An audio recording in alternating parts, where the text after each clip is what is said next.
the fact that Allah subhanahu wa ta'ala has placed barakah for us in the early morning time as well. Okay? That's what the Prophet sallallahu alaihi wasallam said. بُورِكَ لِأُمَّتِي فِي بُكُورِهَا. Allah subhanahu wa ta'ala has placed barakah for my nation within the early morning times. So there's a special type of barakah that happens at the early morning times. Now this is a tip for some of you, that the Fajr time is a time where most of the people in the household are going to be sleeping. So those mothers who are working at home, perhaps working from home with a business that they've made, a model that can work from home, if they do it at that time, everyone is sleeping, perhaps even the husband is sleeping, right? Inshallah, the husband prayed Fajr and then went to sleep, right? Or even better yet, the husband is also up after Fajr. But this time, there's no distractions really. And Allah has placed a special type of barakah during this time. Anything that you want in your life to be Mubarak, use this early morning time. Especially the time from after Fajr till Tulu' al-Shams, till the sun rises. That is the most Mubarak time. That is one of the most Mubarak times for a person to do anything. Whether that be memorizing the Quran, whether that be reading something, whether that be business even. That's why the narrator of this particular hadith, Sakhr al-Ghamidi, radiyallahu ta'ala anhu, he realized the potential of this hadith. So in the morning time, he would do his transactions after Fajr.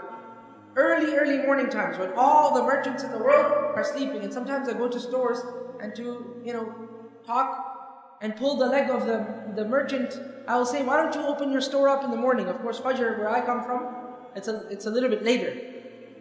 So I say, why don't you open it up around 6 o'clock, This is 6 o'clock, no one will be here. Then I tell them this hadith.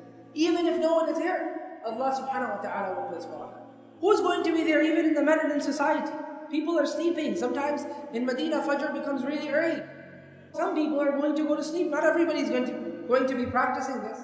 He realized to practice. So in the morning time, he would conduct all of his transactions right in the early morning. So the Sahaba, they said that فَكَثُرَ مَالُهُ وَأَثْرَى. His wealth became very much, and he became very, very wealthy.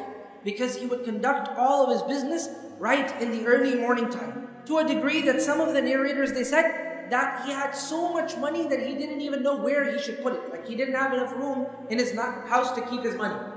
Now of course nowadays we have banks, but at that time they had to keep money in their houses, so he didn't have room in his house to place money.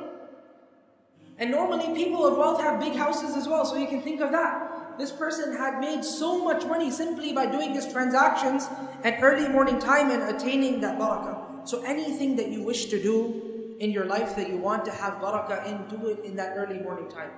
Especially the time that is between the end of Fajr Salah until the sun rises, and even after that, the barakah. But that is the really Mubarak time for a person to do dhikr, for a person to even conduct business after he's done the adhkar of the morning, and so on and so forth.